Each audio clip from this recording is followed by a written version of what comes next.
Assalamualaikum warahmatullahi wabarakatuh. Ila hadratin Nabi al-Mustafa Rasulillah sallallahu alaihi wasallam, summa ila arwah muslimin wal muslimat wal mu'minin wal mu'minat wa alihi al-kiram wa ashabihi al-'idham, sya'billah lahumul fatihah. A'udzu billahi minasy syaithanir rajim. Bismillahirrahmanirrahim. Alhamdulillahi rabbil alamin, arrahmanir rahim, maliki yaumiddin. Iyyaka na'budu wa iyyaka nasta'in. Ihdinas siratal mustaqim.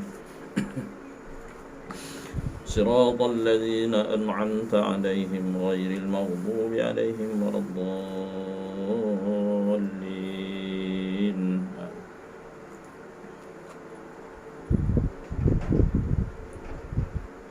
A'udzu billahi minasy syaithanir rajim. Bismillahirrahmanirrahim. Bismillahi ma sya'allah la yasuqul khaira illallah. Bismillahi ma sya'allah la yasrifu su'a illallah. Bismillahi ma sya'allah ma kana min ni'matin fa min Allah. Bismillahi ma sya'allah wa la hawla wa la quwwata illa billahil 'aliyyil 'azim. Alhamdulillah. Alhamdulillah. Alhamdulillahilladzi hadana lihadza wa ma kunna linahtadiya laula an hadana Allah. Asyhadu an la ilaha illallah wahdahu la syarika lah. Wa asyhadu anna sayyidana Muhammadan 'abduhu wa rasuluh. Arsala rasulahu bil huda wa dinil haqq liyuzhirahu 'ala ad-dini kullihi wa kafaa billahi shahida. Subhanaka la 'ilma lana illa ma 'allamtana innaka antal 'alimul hakim. Wa qala rabbi shrah li sadri wa yassir li amri wahlul 'uqdatam min lisani yafqahu qawli. Wa la hawla wa la quwwata illa billahil 'aliyyil 'azim. Allahumma rabbi yassir wa la tu'assir ya karim, rabbi tammim bil khair. Allahumma inna nas'aluka 'ilman nafi'a wa rizqan halalan tayyiban wa 'amalan mutaqabbala. Allahumma rabbi zidna 'ilma warzuqna fahman nabiyyin wa hifdzal mursalin wa ilhamal malaikatil muqarrabin wa 'afiyata ya arhamar rahimin. اللهم صل على سيدنا محمد الفاتح لما أغلق والخاتم لما سبق ناصر الحق بالحق والهادي إلى صراطك المستقيم وعلى آله وصحبه حق قدره ومقداره العظيم. الصلاة والسلام عليك يا سيدي يا رسول الله، خذ بيدي قلت حيلتي أدركني. وصلى الله على سيدنا محمد وعلى آله وصحبه وسلم. الحمد لله رب العالمين. قال الله تعالى في كتابه الكريم: أعوذ بالله من الشيطان الرجيم. ومن أحسن قولا ممن دعا إلى الله وعمل صالحا وقال إنني من المسلمين. صدق الله العظيم.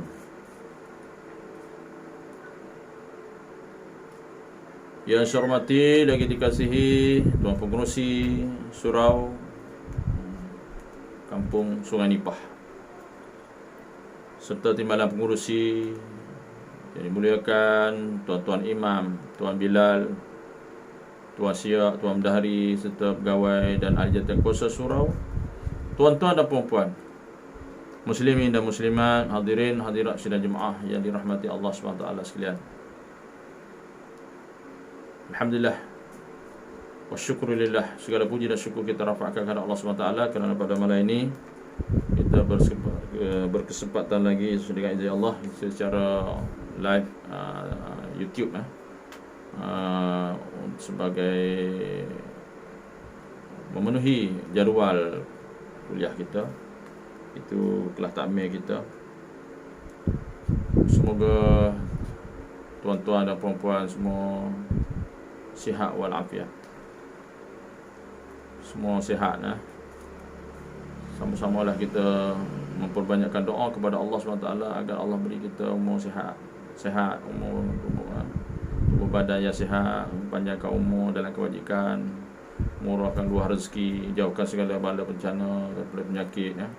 Bersama-samalah berdoa, jangan berhenti berdoa kepada Allah SWT supaya Allah mengangkat bala daripada muka bumi ini, mengangkat penyakit yang berjangkit, terutamanya penyakit COVID-19. Mana patuhilah SOP patuhilah SOP, ikutlah arahan-arahan terkini. Semoga kita semua masing-masing beringat-ingat jaga diri kita, hubungan kita dengan Allah SWT. Banyakkan selawat, beristighfar kepada Allah SWT. Baik tuan-tuan dan puan-puan muslimin muslimat rahimakumullah, ingat kita apa yang berlaku ini adalah daripada Allah SWT.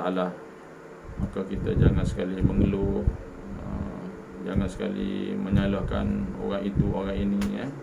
Kita kena sentiasa redha kepada Allah. Ini adalah merupakan qada dan qada Allah Subhanahu wa taala kepada kita. Jadi biasalah sifat manusia ni, kadang-kadang ada yang tak puas hati, tak puas hati, macam-macam lagi lah. Jangan kita tak puas hati dengan Allah. Allah beri kita rezeki, sihat tubuh badan. Jadi patutnya kita bersyukur pada Allah SWT. Buktikan tanda kita bersyukur pada Allah SWT itu memperbanyakkan ibadah kepada Allah SWT. Okey. Baik tuan-tuan dan puan-puan sidang jemaah rahimakumullah. Hari ini kita sambung kuliah kita, iaitu Kitab Rumi ni. Kitab Rumi muka surat 285. Kita Jawi tengok tajuk baru lah. Tajuk baru iaitu Mustikah Hadis. Mustikah Hadis jilid yang kedua dalam pelajaran hadis kita, iaitu pada tajuk baru hari ini, iaitu mengebumikan mayat. Ni mengebumikan mayat ni maknanya ni kitab ni dia bukan yang semasa Covid ni. Covid ni dia lain. Covid ni ada orang tertentu sajalah, ya. Baik. Ni mana umum ni bukan Covid. Covid tu dia pelajaran lain. Baik, bismillahirrahmanirrahim. Semoga Allah memberkati tuan-tuan guru kita. Qala musannifu wa nafa'ana bi'ulumihi fid dharain. Amin ya rabbal alamin. Baik, mengebumikan mayat.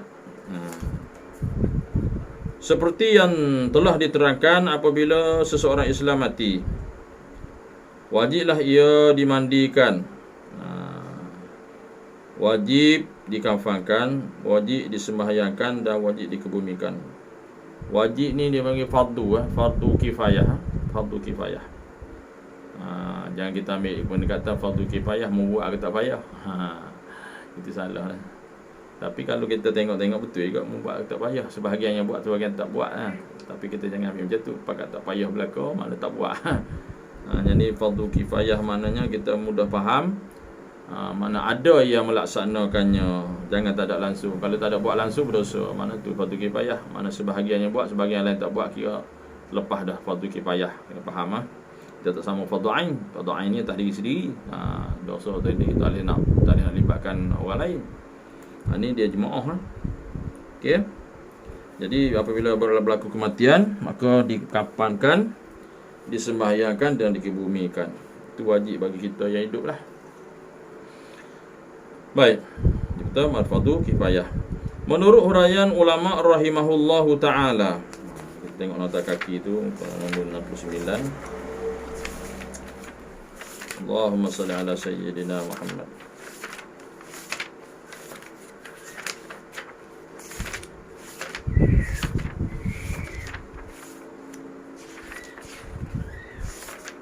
Okay, nota kaki 69. Kitab dalam kitab Sabilul Muqtadin. Sekurang-kurang kubur yang wajib ialah dapat menahan daripada keluarnya bau dan daripada dibongkar oleh binatang buas. Biasanya kita masuk mana satu berdiri lah. Kalau kita dalam 5 kaki berdiri kita termasuk. Maknanya kalau kita terjun dalam lubang kubur tu, maknanya hapus kepala lah. Tu sebab dalam. Tapi kata ulama lagi kubur yang kubur yang luas, kubur yang luas yang lebar lagi afdal lah. Tapi kita kalau tanah wakaf tak boleh lah sampai luas sangat makan tanah lain lah. Jadi kita ambil sekadar aja. Okey. Ni orang yang menguruskan kubur tahulah. Okey.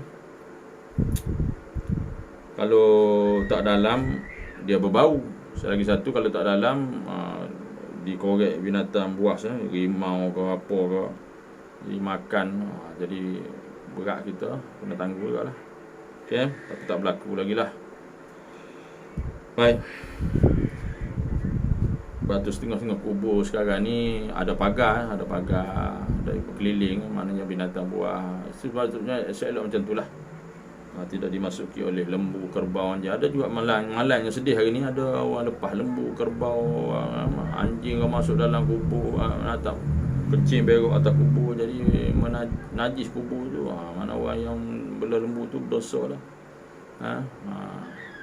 Yang mana ada ulama kata kalau kita membiarkan binatang, lembu apa semua dia kencing atas kubur tu berdosa. Maknanya najis-najis tak boleh atas kubur sebab kubur ni maknanya tempat yang mulia, tempat orang mati. Ada orang ada dalam kubur tu, mana boleh kita kencing berok atas kubur tu? Tak boleh lah. Kan? Haram lah menajiskan kubur. Sehingga mana ada nak belajar kat kampung tu, satu pendapat mengatakan kalau kita racun atas kubur tu, racun tepi pagar je. Kalau ada atas kubur racun rupuk-rupuk halu-halu tepi kubur tu, kalau sekiranya racun tu najis pun, ada juga pendapat ulama mengatakan haram juga najis. Kalau racun tu najis lah, kalau hujan turun najis, turun bawah kena kubur tu najis. Ini ada sebahagian pendapat. Maknanya kena jaga. Malang kat kampung-kampung kita tengok ada anjing, ada lembu lah, ada tidur atas kubur, kencing berok atas kubur. Ini perlu dibasmi lah. Kita kena memuliakan orang kubur. Jangan anggap orang kubur ni, kubur mati tak ada ikut dah kita buat, tak boleh. Sebab situ dia kubur kat perkampungan mati. Baik. Tetapi yang sunat ni, buat ni dapat pahala lebih lah. Sunatnya malah yang lebih sempurna ialah kubur yang luas. Luas. Kubur yang panjang dan yang dalam, lagi baguslah. Ya. Dalamnya ialah sedalam orang berdiri dengan dilebihkan setengah hasta. Maknanya berdiri, lepas tu atas kepala lagi, ke atas lagi ambil setengah hasta lagi. Maknanya satu kalau orang tu berdiri 5 kaki lebih lah, biasanya 5 kaki, 6 kaki, dalam 7 kaki itulah. Ya. Tu. Jika tanahnya keras, tanah liat, ada kubur ni tanah batu, tanah liat, tanah lembek, macam-macam tanah kerikil pun ada. Jika tanahnya keras, itu tanah liat, maka bentuk kubur adalah lebih afdal, ialah yang berlian lahat. Pasal apa kena ada lian lahat? Sebab tanah keras kan. Sebab kalau kita tanah lembut, kita buat lian lahat, dia turun, jatuh. Lian lahat apa ada jenis melengkung, ada jenis macam bentuk Z, bentuk V, macam-macam. Ada setengah sekarang ni dia borek lahat tu, maknanya elok masuk ke tepi dinding tu. Maknanya tepi lubang, mana ada tepi tu, dia muatkan mayat masuk dalam tu, tutup dengan papan. Cantiklah. Jadi kita kambuh tepi ni, maknanya tak nampak tertindih lah mayat tu. Tu lagi bagus lah tu. Ya. Tak tepi ya. Dahi dia tu menghadap kiblat, dahi dia kena tanah tu. Baik, itu kalau tanah liat lah, berlian lahat lah. Berlian lahat. Dia ada bagi penerangan di situ. Berlian lahat tadi dia kata 70 tu, iaitu muka surat 334 lah, dia punya nota kaki tu untuk kitab Rumi ni. Iaitu sembahyang sebagaimana yang diketahui, yang sedia kita maklum, lian lahat ialah setelah kubur digali seperti parit, lalu digali lagi sebelah iringannya, belah kiri, mana-mana arah kiblat tu lah, belah iringnya di pihak kiblat. Satu liang lagi seluas mayat itu. Satu liang lagi dah kubur kan, dah kubur dah masuk. Lepas tu tepi dinding tu korek lagi masuk mayat tepi tu, masuk satu lubang lagi, tutup dengan papan. Jadi cantiklah, itu nampak memuliakan. Lagi mayat kita letak tepi tu, bila kita kambuh tu, mana kambuh tu maknanya kita tak nampak lah kita pijak dan tindih mayat tu. Tu lagi cantik lah. Itu bagi tanah keras lah. Okey. Baik. Tetapi jika tanah perui ni, tanah yang orang kata nak buat lahat tak boleh. Buat korek jatuh, mudah runtuh lah. Tanah yang gambut, tanah yang tak keras, tanah mudah runtuh. Kalau musim hujan dia tanah tu runtuh, musim ada juga tanah pasir Tanah berpasir pun mudah runtuh. Tanah peroi lah dia panggil. Bukan tanah liat, bukan tanah keras. Tanah yang runtuh, maka tak boleh buat liang lahat seperti mayat tepi belah-belah menghadap kiblat, tak boleh. Tak boleh buat macam hak keras tadi. Maka memadailah kubur digali seperti parit. Mana seperti parit tu maknanya gali kubur dulu, lepas tu buat satu tengah tu parit. Parit untuk kita ngiringkan mayat tu, maknanya bahu kanan bawah, bahu kiri atas, menghadap kiblat lah. Jadi ngiring tu masuk ke dalam tengah-tengah parit tu, jadi buat seluah mayat juga. Lepas tu masuk mayat dalam tu, lepas tu tutup dengan papan. Jadi kita timbuh tu maknanya tak kena mayat lah, kena papan lah. Tu bagi tanah yang peroi. Maka memadai kubur yang digali seperti parit. Tu itu ikut sunnah dia, ikut sunat. Kelebihan liang lahat itu diterangkan dalam hadis yang berikut. Ada kelebihan dia. Ada kelebihan liang lahat. Sebab tu lah orang gali kubur ni buat biar betul ikhlas lah, buat betul. Jangan setengah-setengah tu dia kira ada hak jenis ambil upah ya. Jadi kena buat ikhlas lah, upah lah. Jadi buat betul-betul lah. Mandi pun betul-betul, kapal kena buat betul-betul lah, penghormat terakhir kepada mayat. Tapi sekarang kita ni Covid ni memang tak boleh lah buat macam tu dah. Okay. Semayang waktu kambuk gitu lah, mana tayamum. Dah berplastik nak mengelak daripada penyakit ni darurat dia lain. Dia adalah kursus khas untuk pengurusan jenazah.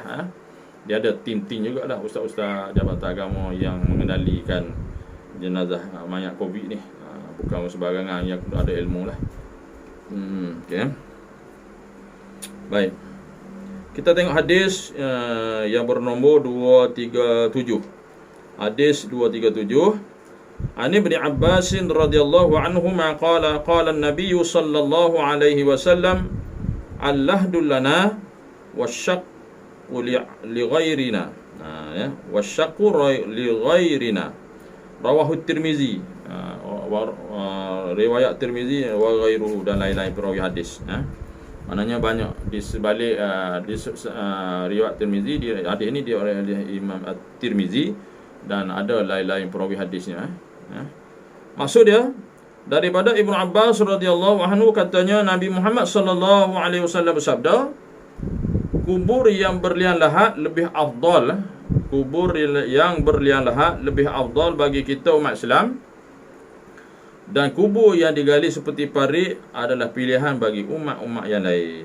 Ni di sini kilah jadi kecuali tanah runtuh tadilah, banding mana berliang lahat tu menandakan inilah specialnya kita ni, lebih afdal bagi umat Islam. Jadi kalau digali seperti parit biasa tu, jadi samalah dengan umat-umat yang lain. Jadi kalau parit tadi hanya kita dibolehkan tanah peroi saja.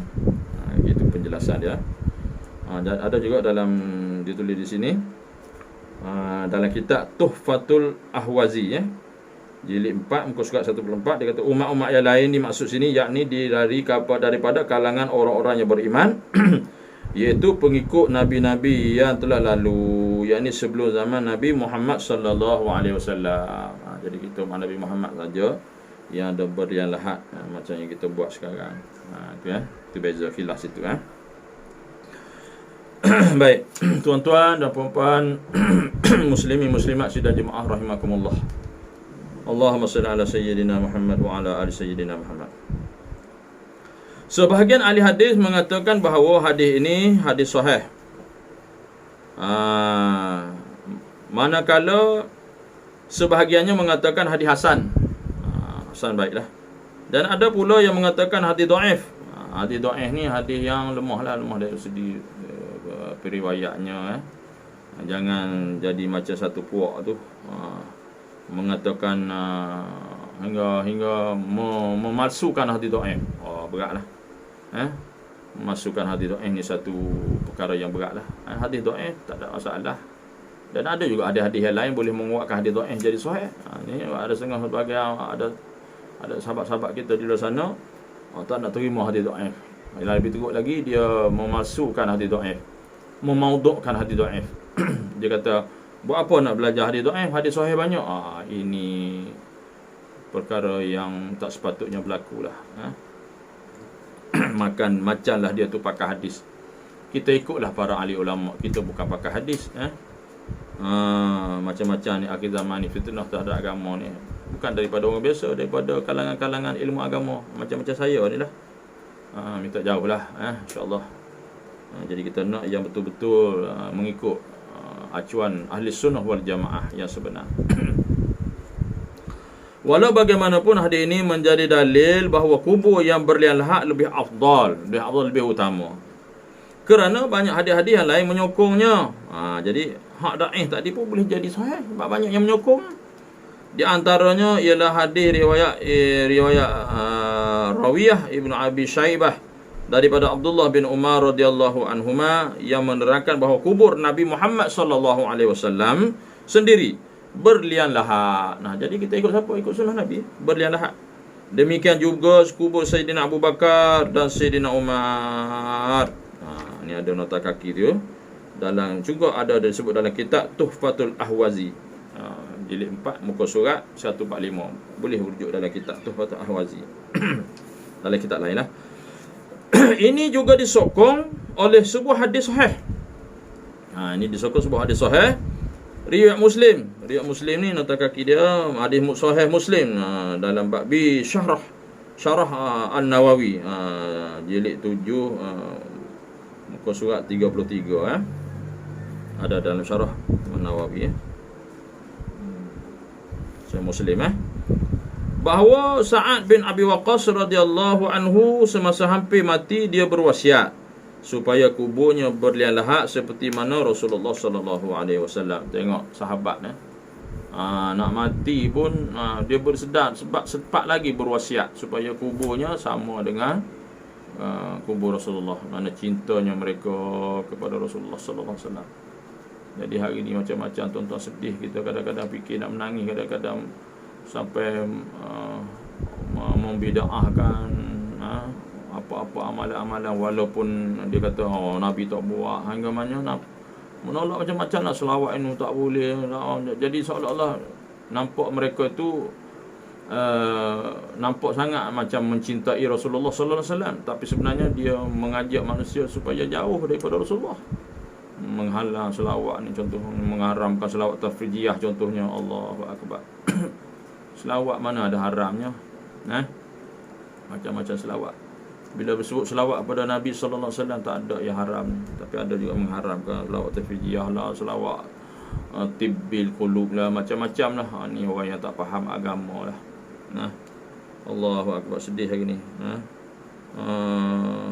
Nak menyambut Maulid Rasul, nak selawat berjanji pun tak boleh. Ni kata dia orang ni kata cinta kepada Allah, cinta pada Nabi, ikut Al-Quran dan hadis, tapi nampaknya bukan mengajak manusia supaya meninggalkan sunnah Nabi sallallahu alaihi wasallam. Jadi ini satu perkara yang bercanggah lah. Baik, saya tak nak ulah panjang yang tu. Baik, sedih hari ni. Allahumma salli ala sayyidina Muhammad wa ala sayyidina Muhammad. Jauh kita sekarang. Macam mana kita nak mendapat syafaat Nabi sallallahu alaihi wasallam?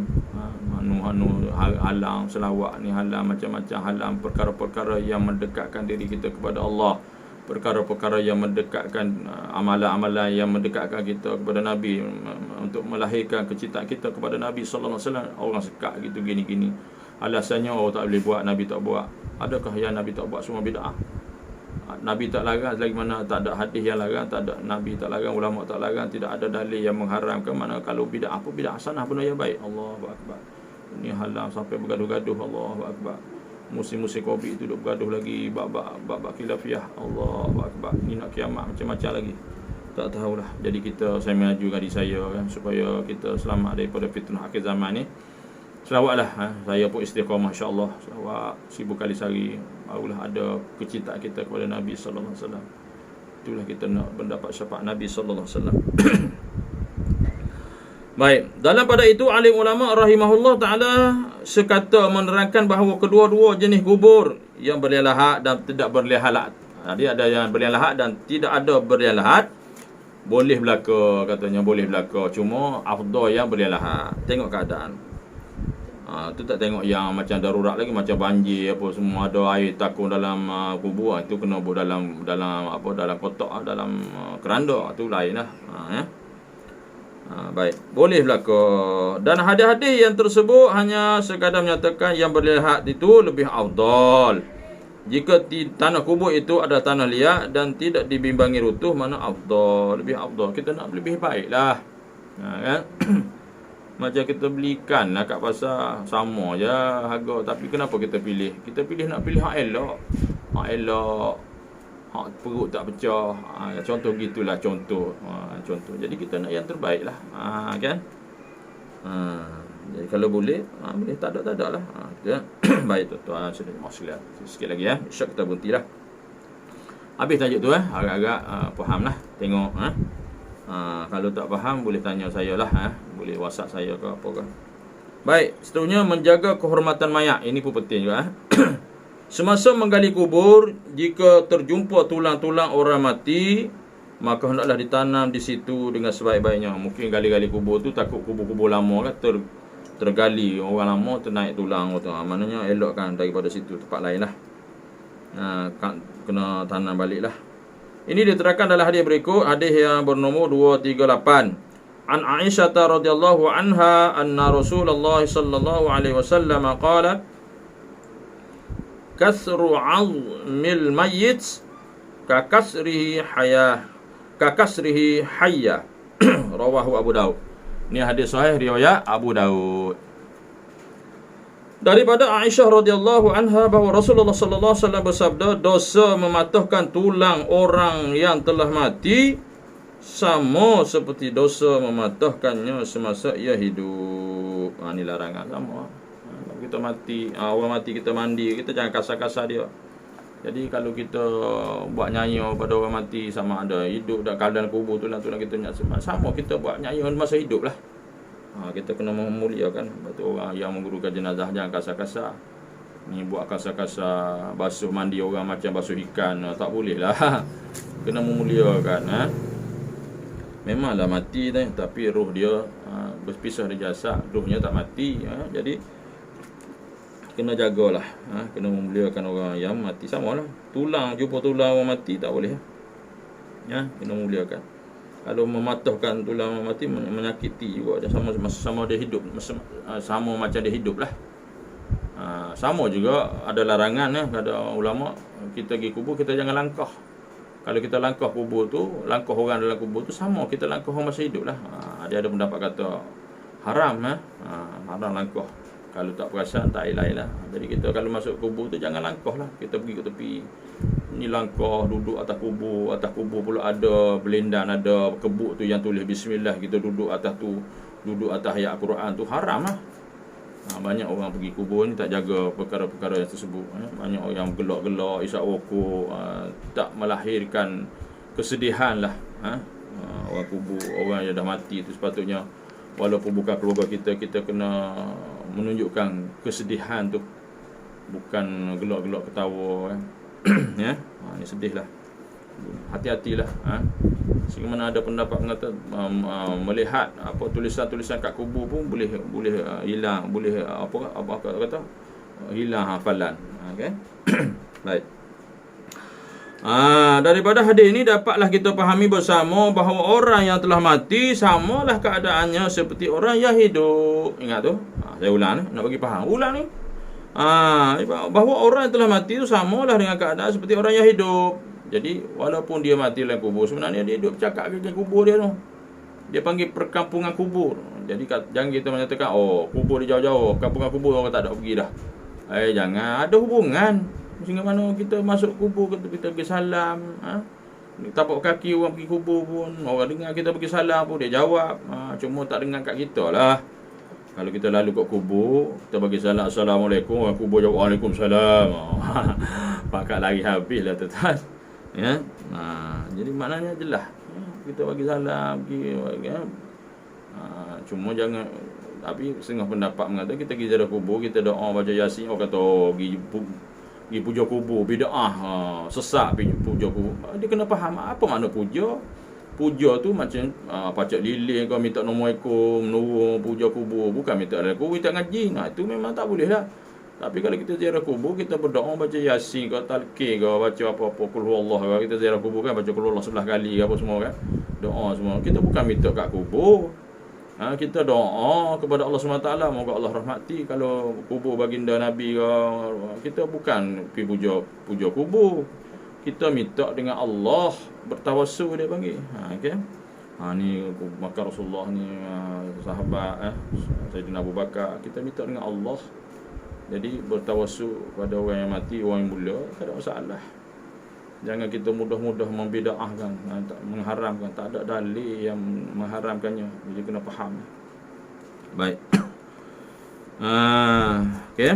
Dia kata samalah keadaannya seperti orang hidup, iaitu dituntut menjaga kehormatannya dan dilarang melakukan terhadapnya sebarang perkara yang menghina dan menyakitinya. Tak boleh menghina, menyakitinya. Jadi orang dah mati tu biarlah. Okey. Jadi insya-Allah tuan-tuan, isyak dah masuk, dah nak azan dah. Jadi sekadar itu sajalah perkongsian kita pada malam ini. InsyaAllah walaupun sedikit, bolehlah kita kongsi sama insyaAllah. Jadi sama-samalah kita cubalah masa Covid ni di rumah, ikut SOP, banyakkan zikir, banyakkan selawat, banyakkan baca Quran, banyakkan berdoa, kurangkanlah pergerakan di luar sana tu. Inilah peluang kita untuk bersama keluarga, solat berjemaah dengan keluarga, insya-Allah. Jadi sekadar itu saja tuan-tuan. Jadi saya mohon ampun dan maaf, saya ada salah dan silap. Yang pastinya banyak kesilapan pada saya. Yang baik semuanya daripada Allah SWT, yang lemah yang kurang daripada kelemahan diri saya sendiri. Jadi insya-Allah kita bertemu lagi lah di lain kali. Okey, share-share lah, sampai-sampailah kepada sahabat-sahabat kita. Saya dah bagi tahu buku surat tadi tu, rujuk lah. Okey. Jadi sekali lagi saya ucapkan terima kasih semua daripada pengurusi semua sekali lah yang memberi sokongan kan. Jadi mohon maaf sekali lagi. Jadi kita tangguh majlis kita pada malam ini dengan tasbih kafarah dan suratul asri. Subhanallah. Subhanakallahumma bihamdika asyhadu an la ilaha illa anta astaghfiruka wa atubu ilaik. Bismillahirrahmanirrahim. Wal 'asri innal insana lafi khusr illa alladhina amanu wa 'amilus shalihat wa tawassaw bil haqq wa tawassaw bis sabr. A'udzu billahi minasyaitonir rajim. Bismillahirrahmanirrahim. Alhamdulillah rabbil alamin wassalatu wassalamu ala asyrafil anbiya wal mursalin wa ala sahbihi ajma'in. Radina billahi rabba wa bil islami dina Muhammadin sallallahu alaihi wasallam ya rasulullah. Allahumma aftah lana futuhal arifin warzuqna faman nabiyyi bi jahihatin salli. Allahumma faqihna fid din wa 'allimna at-ta'wil wa dina siratal mustaqim.